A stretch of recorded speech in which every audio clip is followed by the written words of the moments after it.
This is the Mint on ZTN Prime, your sneak peek into the world of business, finance, and economies. We're coming to you from Zimbabwe's capital, Harare. I'm Eben Mabunda. Happy holidays, and let's get started. Now, coming up on the Mint, we explore the Zimbabwean startup ecosystem. We also take a look at the African ecosystem. We explore funding challenges and how it is that we can see an increase in terms of the direct investment that is channeled towards startups. And of course, Zimbabwe is in the process of developing its startup policy that's being driven by the Ministry of ICT. The Minister of ICT is on record for saying that at the close of 2025, Zimbabwe should have a startup policy of its own. We look at the teensy-weensy, the specifics with regards the Zimbabwean as well as the African startup ecosystem. And of course, we do have a guest right here on the Mint. The Mint will be right back. Don't go anywhere.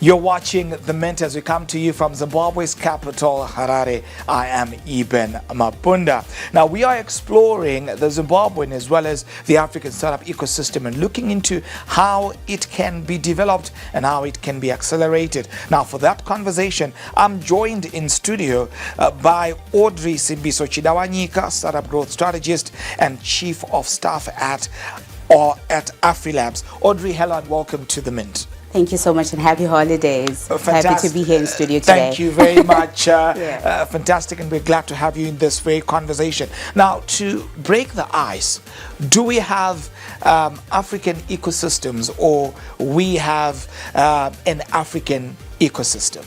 That's an interesting question that you're asking, Eben. And before I dive into that question, I think it's befitting that I also just introduce what AfriLabs does, because we do work in the African startup ecosystem. Sure. So AfriLabs, we are a network of innovation hubs across Africa. We have over 500 innovation hubs across 500. Over 500 that are members to our network across 53 African countries in the diaspora. So we work on the intersection of innovation, technology, and entrepreneurship. So from grassroots enablement of startup businesses to actually driving policies that allow for these startups to thrive within the African startup ecosystem. And getting back to your question, do we have an ecosystem or do we have ecosystems? As the policy lead at AfriLabs, it's also one of the things that we're trying to be able to advocate for, to have an ecosystem where, as Africa, we're able to trade, so regional integration, to be able to drive digital trade all across Africa. But as it stands, it is a fragmented ecosystem. So we can't run away from the fact that it's an ecosystem. So we do not have ecosystems. We have a fragmented ecosystem where countries are building policies at national level that do not harmonize with policies at continental level. So now it makes it difficult for the ease of doing business. Say, for example, as a Zimbabwean startup, I want to do business in South Africa or I want to do business in Kenya. Am I able to do that? Are they regional or continental policy frameworks that allows for us to be able to do business across the borders? But the good thing is that we have got regional policy organizations that are driving that. So if you look at the Africa Continental Free Trade Area, they've got different policy frameworks, like, for example, the Protocol on Digital Trade, which is creating digital trade enablement and digital trade interoperability across African countries. Of course, AfCFTA member countries have ratified that. But the question is, have we adopted that? How far, as African countries, have we gone to ensure the implementation of such policy frameworks to consolidate the ecosystem? Right. Of course, we will take a dive into some of those African Continental Free Trade Area arrangements that are in place at this particular point. But let's look at the structural gaps that you'll find in Zimbabwe. Zimbabwe that you'd find in Southern Africa, that you'd find on the Yeah. continent? May you speak to those? Absolutely. We have a lot of structural gaps. I've worked in the startup ecosystem in Zimbabwe for over a decade now and actively mentoring startup businesses. And every day I see the frustrations that startup founders go through from letting their ideas die, but you can see so much potential. But because there is no policy support, so let's start at policy, right? We do not have a National Startup Act in Zimbabwe. We are advocating for that. We are pushing for that. Startups are handled as SMEs, but startups are not SMEs. Right. Let's start from there. Yes. What's the difference between a startup and an SME? Okay, so an SME is a business that is just, you set up your business, you can gradually grow it. But startups are high growth enterprises, so they require a lot of support. And to be able to clearly define what a startup is like are we saying it's a business that is under 5 years? Is a startup with maybe one founder is under 35? How much is it? Maybe less than 250,000 in terms of revenue. So being able to clarify that, to say it's a small business, it's a startup, it enables us to be able to give targeted support to businesses. So we could look at tax incentives, right. We could look at creating maybe startup visas where we are saying, are we protecting our startups in terms of intellectual property, legal services that they can be able to access? What is this targeted funding and investment that allows these businesses to be able to grow and scale? But if you look at it, startups are just treated as SMEs here in Zim, so they're expected to be tax compliant. They're expected to be compliant in every way. But for us to be able to drive innovation that comes with startups, there is need for us to be intentional in terms of supporting these businesses, because there's a lot of experimentation. Right. Speaking of intentionality, Yes. Zimbabwe is framing a sort of course, policy that's expected to be ready at the close of 2025. It remains to be seen whether that will translate to its physical equivalence. But what would you want to see in a supposed startup policy for Zimbabwe? Absolutely. We want, like I said, a clear definition of what a startup is, because we start there. And that's where we can be able to give support. We want to look at infrastructural support, like being able to provide access to the internet, access to any form of infrastructure that allows for businesses to be able to thrive.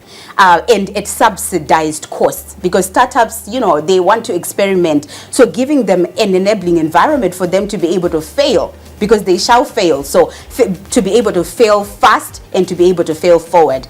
Then also closing the skills gap that we already have in as far as building startups is concerned. So being intentional about incubation and acceleration programs that build startups. What does an incubation and acceleration program look like for small and growing businesses, right? And then looking at an ecosystem, consolidating the ecosystem to support these businesses. So being specific to what is the role of government in driving startup support, what is the role of the private sector, corporates, what is the role of intermediary organizations. And when I talk about intermediary organizations, I'm talking about our innovation hubs. We have quite a number of innovation hubs in Zimbabwe, from treasury level, corporate run, and also privately run innovation hubs. So what is the role of those innovation hubs in as far as startup enablement is concerned? And then looking at the role of anchor institutions. And anchor institutions are your investors, your microfinances, your legal for intellectual property protection, and also being able to consolidate an investment pipeline that brings together venture capitalists, angel investors, grant funds. So being able to put that together will enable startups to be actually to grow and scale. Right. I would like to pick your mind on Zimbabwe's newly established National Venture Capital Fund that was, of course, set in motion by the government a few months back. What is your sentiment around that kind of an initiative? I think it's a fantastic initiative, and I want to commend the government of Zimbabwe, and of course through the Ministry of Finance, for putting together such a powerful, venture capital fund. But there is need for more support in terms of mobilization of investments. When you look at Silicon Valley, when you look at maybe Silicon Savannah, Kenya, Rwanda, the vibrant ecosystems across Africa, what makes their businesses thrive is the investments that they're able to bring. So being able to bring investments, locally, regionally, internationally. So the question is, we have a venture capital fund, but does it have money? Does it have enough funds to be able to drive the value that we want to see from our startups? Because we could have a framework, but putting together a framework and actually implementing are two different things. So the question is it investment enabled? Right. I do know that $5 million was set aside within that fund. Your sentiment around that particular figure, I'll put you on the spot there. I don't think $5 million is enough. I don't think is enough. Off cuff, where do we need to get to? We need more than that. We need to talk about maybe over $500 million going up in terms of investment. We have a lot of startups. So if you're to look at how many startups do we have in Zimbabwe versus the 5 million fund that has been set aside, do you think that's enough? Because at most for a business to be able to grow and scale, knowing the startups that I've been able to mentor and nurture in Zimbabwe, they are not less than 250,000 worth of investment startups. So how many of them would fit into the 5 million that was set aside? Right. Yeah. I visited the of course, Harare Institute of Technology. Yes. That was about 2 weeks back. They were having an event for innovation. In fact, they're calling it the Technovation Week, as it were. And I saw different kinds of concepts that were being developed by young researchers and, of course, young innovators. Mouth-watering innovations at that, from biotech, health, even moving right to industrial equipment and different kinds of fascinating concepts that you'd find there. And yet you find you've got innovators on one end and you also have industrialists operating on the other hand. Yes. And what industrialists are importing from China or importing from Europe is something that's actually being developed, or some of the elements actually being made in Zimbabwe. How can that gap there be closed that exists between academia as well as industry? I think everything centers around regulation, around policy. And of course, Zimbabwe has amazing policies, if you look at sub-Saharan Africa. But the biggest gap is in terms of implementation of these policies. We do have really great blueprints. We have, I'm looking at the question from, we are importing more from outside of the country than we should be supporting our own local enterprise. Did I get that question correct? Right. I'm saying there is a gap that exists between the research and the innovation that's being carried out at our academic institutions vis-a-vis what industry is going on at. Yes. Right. And so you'd find for some of the products that we are importing, when you look at the research that's being done within our academic institutions by the innovators that you find there seems not to be a marriage. How can we set them up? Absolutely. How can we match, fix, as it were, absolutely, and establish some degree of collaboration between these two facets? I feel like the research and development that's happening at institutional level must actually be a fit with what's required in the industry. So that gap exists because there is no coherence between academia and industry. And if it is there, then it's not being done to its full potential. So that's why there's that big gap. So I feel like having research and development programs that are funded by industry to support what is required from academia, so that when it now comes from academia, it's actually a market fit to what the industry requires. So that kind of collaboration, that cross-sector collaboration, is very, very important. So industry must be intentional about letting academia know what they want, and then academia producing exactly what industry would fit. So I think I hope I comprehended that question pretty well. Fantastic. Well, time for us to take a breather. When we come back, we'll look at the role of innovation hubs in Zimbabwe as well as on the continent. The Mentor Back. Don't go anywhere.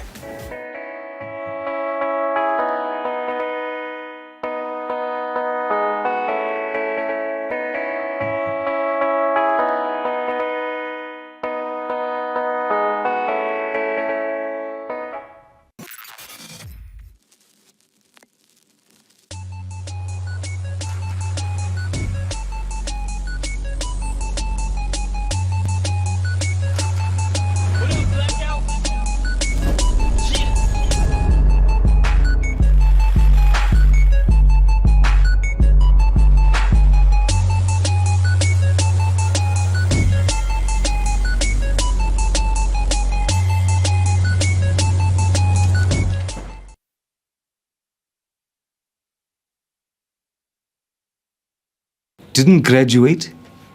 I guess I blew it. You couldn't advise him anything. He would just look at you and say, so who do you think you are? We were just like really spoilt. And then they just give me the receipt and I'd pay. That guy walks in one day and then he says that he wants to make a movie. He was blowing the money. There was just like this habit that he had where as soon as he got money, it was gone. I just didn't have the skills or the experience. This money, I could see it disappear so fast.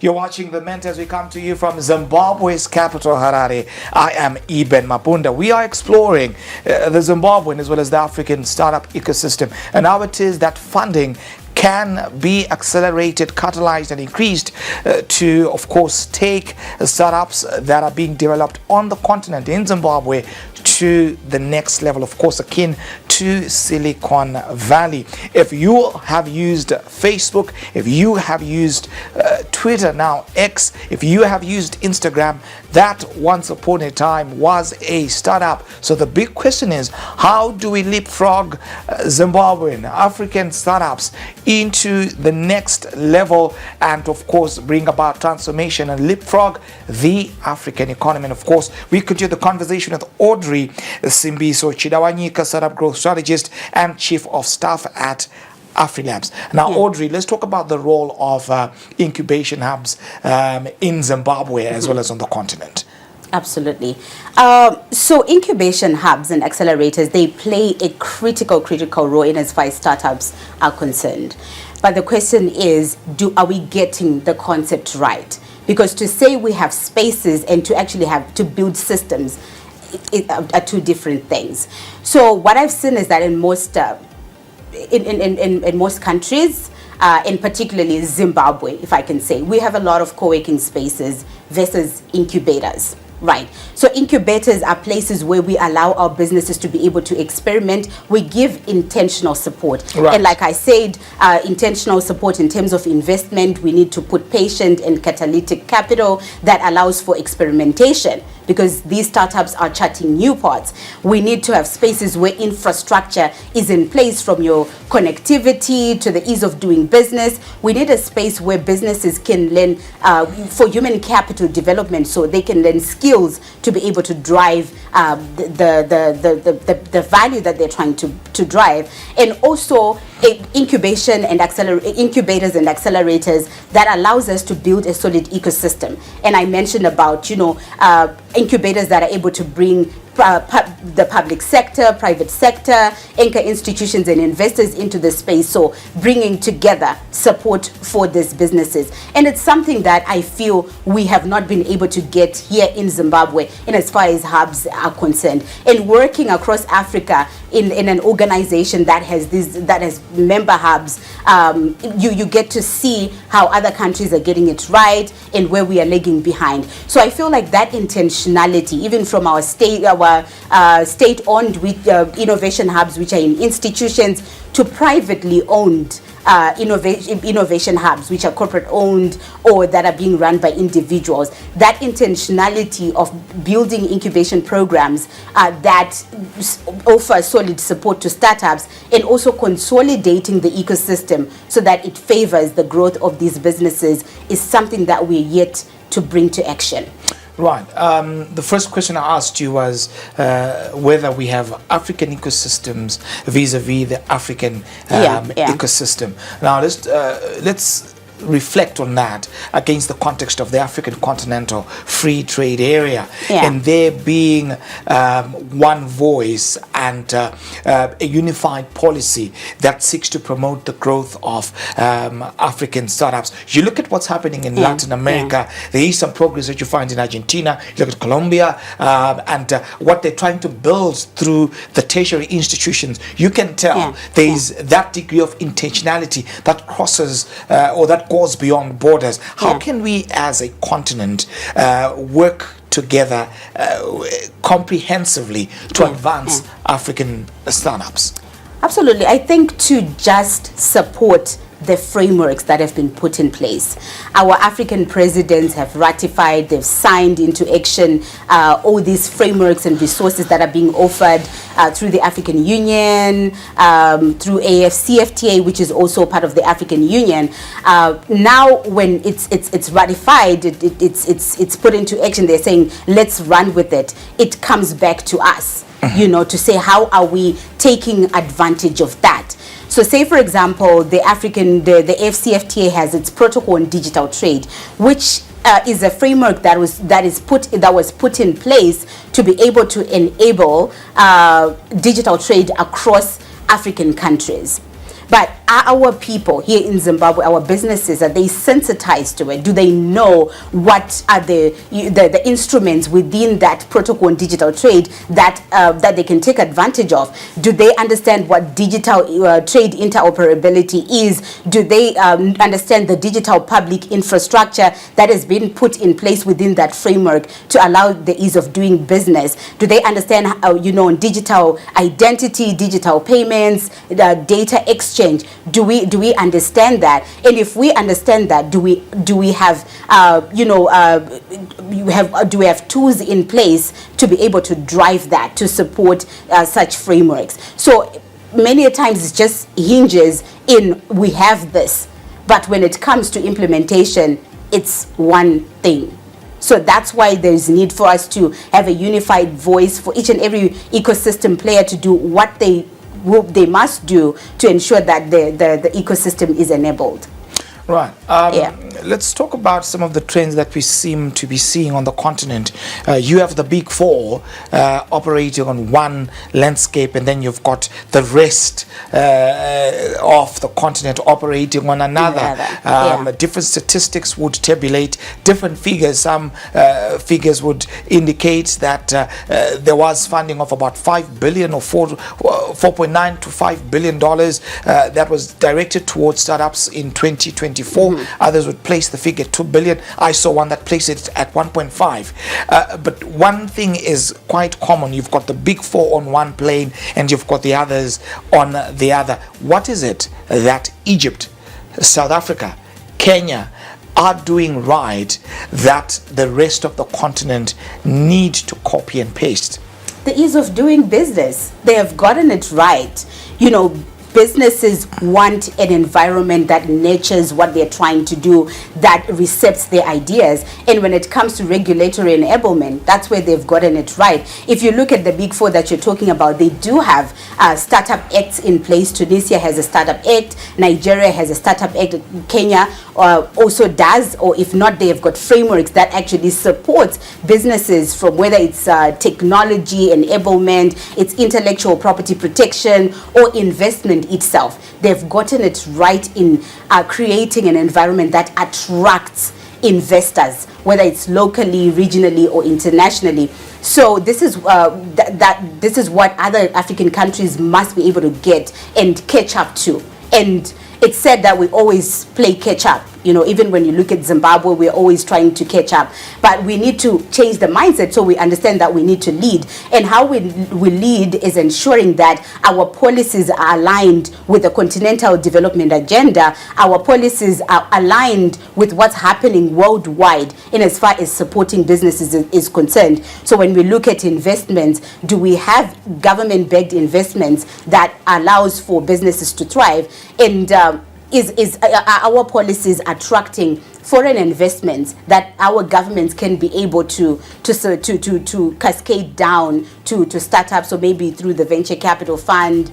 Do we have angels that would want to invest in Zimbabwe? Our policies, doing the best for us? When you look at monetary policies, when we look at even incorporation of businesses, are we creating an enabling environment that allows for businesses to thrive? And that's where the gap comes, because those big four, they're intentional when it comes to their policies, and policies protects investment, protects intellectual property. So what do we need to do as a country to be able to attract that as well? Right. Africa receives over $50 billion in diaspora remittances annually. How can some of that be channeled toward the continent's African startup ecosystem? So investment funds, we can build more investment funds that make it easy for people in the diaspora to invest into startups. So whether it's VCs or as angels, to get a return on investment, so we can look at that as well. Then we can also look at skills. The diaspora has a skill, so creating programs that are probably supported by the government, where diaspora is able to feed into businesses their skill sets that they're getting from abroad, they're able to bring it here. So, you know, like maybe it's a bias because I am in policy, but I feel like everything hinges around regulatory enablement. So when we're able to put a regulatory framework that protects diaspora investment, that protects the remittances, then it encourages more people to come and invest into our startups, because there's a lot to harness from diaspora, from investment to skills to infrastructure development to the actual collaborations within the ecosystem. So there's so much more that we can do if our policies are right. Right, in just 1 minute as we wrap up, if there is an innovator that's watching you right now, what advice would you give to them? Don't lose hope. Don't lose hope. Continue building. The ecosystem is being shaped. That's why the ecosystem builders like us are here. We are looking to consolidate every ecosystem player to create an enabling environment for them. So that's why we're pushing governments to put in place startup acts. That's why we're pushing governments to put policies that protect intellectual property, that bring more investment, that is patient and catalytic to the businesses. So continue building, continue showing up for your country, because that's the best thing to do.